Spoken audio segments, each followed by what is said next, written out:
পুরান ঢাকা থেকে ঝুঁকিপূর্ণ কেমিক্যাল গুদাম ও কারখানা সরাতে চতুর্থ দিনের মতো অভিযান চালানো হয়েছে।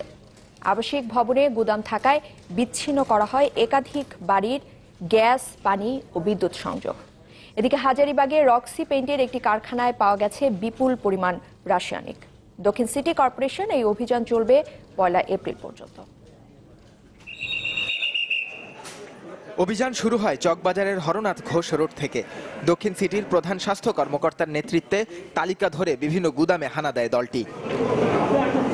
গুদাম থাকায় বিচ্ছিন্ন করে দেয়া হয় একাধিক বাড়ির গ্যাস, পানি ও বিদ্যুৎ সংযোগ। পুনঃসংযোগ হবে কেবল গুদাম সরিয়ে নিলেই। তবে 3টি বাড়িতে অভিযানকারীরা গেলে মালিকপক্ষই সরিয়ে নেয় গুদামের মালামাল। গুদাম রাখা হবে না এমন শর্তেই ভবনগুলোর বিরুদ্ধে কোনো ব্যবস্থা নেওয়া হয়নি। এটা আমরা বলবো আমাদের অপারেশনের সাকসেস, এটাই আমাদের সাফল্য। আমরা আগেই বলেছি এই এলাকা থেকে বসতবাড়ির নিচ থেকে সমস্ত গোডাউন সরাতে হবে। এখন ওনারা নিজেরাই উদ্বুদ্ধ হয়েছে, আমাদের আহ্বানে সাড়া দিয়েছে। আরেকটি দল অভিযান চালায় হাজারীবাগ এলাকায়।